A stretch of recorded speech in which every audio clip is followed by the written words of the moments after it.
Selamat datang kembali. Saya Kadilen. Di sini, di video kali ini, kita akan membahas apa itu probabilitas. Nah, di video sebelumnya kita sudah belajar nih, apa itu variabel acak dan gimana cara menggunakannya. Di video kali ini, kita akan membahas tipe-tipe variabel acak itu. Nah, apa aja sih? Ada dua nih.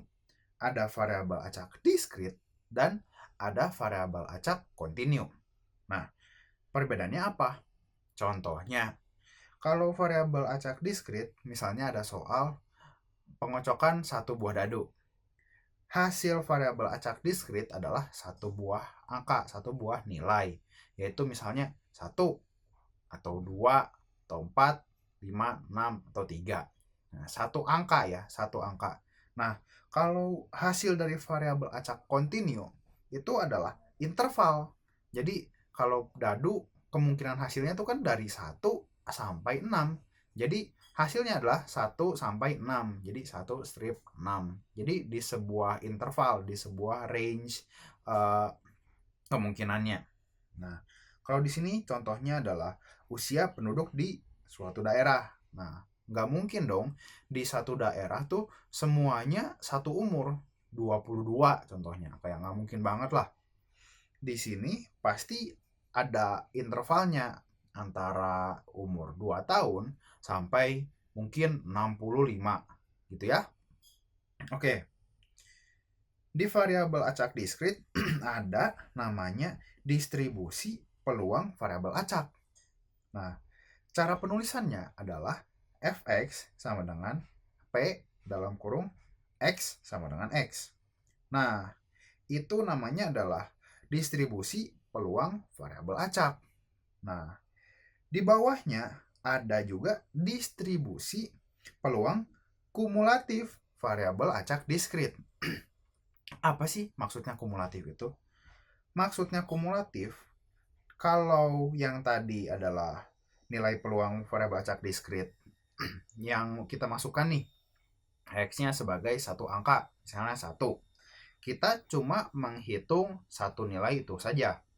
Kalau untuk yang kumulatif, kita masukkan satu angka, misalnya di rumus ini adalah C. Nah, kita juga harus menambahkan peluang-peluang yang kurang dari C.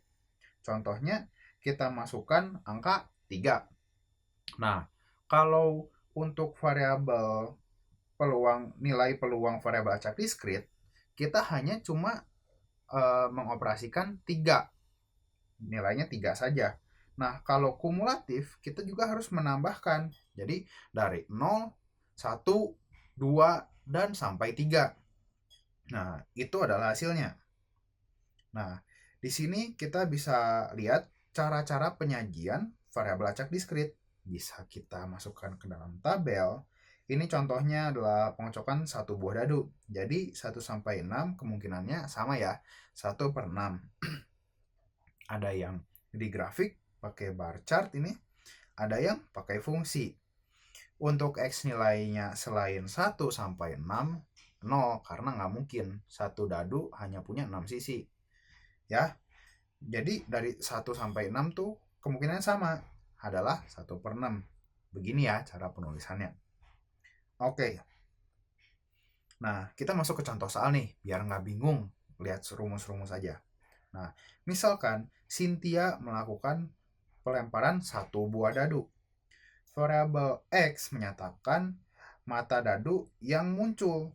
Tentukan nilai F1, F3, dan F5.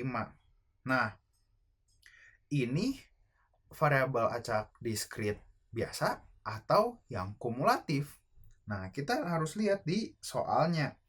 Kalau F-nya kecil, kita masukkan ke rumus variabel acak biasa. Distribusi variabel acak biasa.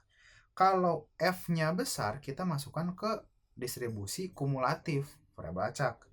Nah, berarti 1 ini bukan X, berarti C. Ya, kita lihat jawabannya. Berarti kita mempunyai ruang sampel, yaitu angka yang kemungkinan keluar tuh apa aja sih? 1, 2, 3, 4, 5, 6. Satu buah dadu. Berarti X besarnya adalah 1 sampai 6. Nah, kita masukkan nih ke dalam rumus. Di mana C-nya di soal A, di mana C-nya adalah 1. Berarti kita masukkan P dalam kurung X lebih kecil sama dengan 1, yaitu hasilnya cuma 1 ya, 1/6. Karena cuma 1. Nah, kalau 3 di soal B, kalau 3, C-nya kita harus masukkan 3. Dan kita harus menjumlahkan juga angka-angka sebelum 3. Jadi, kita masukkan juga F1, F2, dan F3. Nah, kita harus teliti nih di sini. Lihat F-nya besar atau kecil. Jadi, di B, F besar 3 adalah kumulatif. Yang di sini setelah sama dengan P dalam kurung X lebih kecil sama dengan 3, sama dengan di kanannya itu ada F kecil semua. Itu adalah peluang distribusi normal variabel acak biasa. Jadi 1/6 ditambah 1/6 ditambah 1/6. Hasilnya adalah setengah. Ngerti ya? Oke. Untuk yang 5, F5, kita harus masukkan dari F1, F2 sampai 5. Jadi hasilnya adalah 5/6. Oke. Gimana sampai sini? Sudah mengerti ya? Kalau belum mengerti, bisa di rewind lagi videonya. Oke? Nah, setelah itu kita harus belajar juga nih, apa tuh sifat-sifat peluang, sifat-sifat distribusi peluang. Nah, X adalah variabel acak diskrit. Berarti F dalam kurung X itu, jadi peluangnya sudah pasti di antara 0 dan 1. Kalau nggak mungkin berarti 0, kemungkinannya 0 atau 0%. Kalau mungkin atau pasti berhasil adalah 100%. Tidak ada yang lebih dari 100 atau kurang dari 0. Jadi misalnya kemungkinan Dadu mengeluarkan angka 6, tidak mungkin 125, nggak mungkin banget.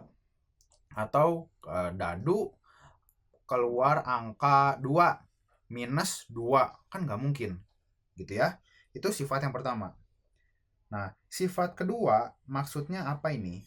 Maksudnya semua kemungkinan diskrit, jadi F kecil dari sebuah dadu, berarti 1 sampai 6 itu, kalau dijumlahkan semuanya adalah 1. Berarti 100%. Tidak ada kalau yang dijumlahkan lebih dari 100. Gitu ya. Oke, ini sifat-sifatnya sangat penting. Tolong diingat-ingat lagi. Ya. Oke. Nah, kita membahas nih variabel acak kontinu. Nah, kita sudah membahas tuh tadi variabel acak diskrit, dan kita sudah membahas bahwa variabel acak kontinu hasilnya adalah sebuah interval. Oke. Nah, kita next slide, masuk ke ketentuan variabel acak. Nah, ketentuannya adalah nilai f(x) lebih besar sama dengan 0 untuk semua x anggota variabel acak kontinu. Berarti harus lebih besar atau sama dengan 0. Jadi sama ya kayak tadi, nggak mungkin kurang dari 0. Nah, karena ini adalah variabel acak kontinu, kita sebenarnya bisa masukkan ke dalam sebuah kurva atau graf. Nah, ada kemungkinannya gitu loh. Nah, di bawah graf itu, atau kita masukkan ke luasnya, hasil luas dari kurva itu adalah 1.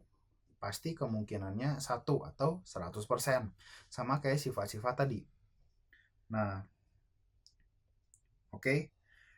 Yang C, jika dipilih secara acak sebuah nilai data, peluang terambil nilai data pada interval C lebih kecil daripada X lebih kecil daripada D, maka rumusnya adalah P dalam kurung C lebih kecil sama dengan X lebih kecil sama dengan D, di mana integral CD fx dx ya. Itu adalah rumusnya. Jadi kalau kita ada soal yang disuruh menentukan peluang dari batas C ke D, rumusnya kayak gini. Jadi C ada yang di bawah, D yang di atas, batas atas dari integralnya. Oke, nilai Px sama dengan X sudah pasti 0. Jadi maksudnya rumus di bawah ini, mau lebih kecil sama dengan atau tidak pakai sama dengan, pasti sama aja. Karena Px sama dengan X-nya itu pasti 0. Jadi nggak ada bedanya mau pakai sama dengan atau enggak. Mau itu lebih besar atau lebih kecil. Itu ya. Oke. Kita next ke contoh soal. Jika X adalah variabel acak kontinu, nilainya berada di antara 0 dan 3, mempunyai kepekatan fungsi fx 1/9 x kuadrat. Maka tentukan P 0 lebih kecil daripada X lebih kecil daripada 3 dan peluang X lebih kecil daripada 1. Oke, kita bahas satu-satu. Yang A dulu ya. Nah, karena kita tahu batasnya 0 dan 3, berarti kita langsung saja masukkan ke rumus ya. Integral 0,3 1/9 X kuadrat dx, berarti kita harus mengintegralkan dulu nih fungsinya. Berarti X pangkat 2 pangkatnya kita tambahkan 1 menjadi 3. Dan kalau kita mengintegralkan, koefisiennya juga kita bagi dengan pangkat yang baru, yaitu 3. Berarti 1/9 dibagi 3. Berarti 1/27. X pangkat 3 itu adalah hasil integralnya. Jangan lupa kita harus masukkan ke batas-batas yang ada, 0 dan 3. Nah, berarti kita harus kalikan atau masukkan angka 3 dan 0 itu ke dalam X dan dikuranginnya. Berarti pertama adalah kita masukkan X-nya yang 3. Berarti 1/27 3 pangkat 3 dikurangi batas bawahnya. 1/27 0 pangkat 3. Oke, yang di bagian kiri 1/27 dikali 1/27 hasilnya adalah 1. Yang bagian kanan 1/27 dikali 0. Berarti dikurangi 0, hasil akhirnya adalah 1. Oke, kita ke soal yang B, di mana X lebih kecil daripada 1. Nah, berarti kita masukkan batas bawahnya adalah 0 dan batas atasnya adalah 1. Kita integralkan juga tadi fungsinya sama menjadi 1/27 X pangkat 3 dengan batas 0 dan 1. Pertama kita masukkan X sama dengan 1, lalu dikurangkan dengan X sama dengan 0. Berarti hasil akhirnya adalah 1/27. Gitu ya. Di video berikutnya kita akan membahas peluang distribusi binomial.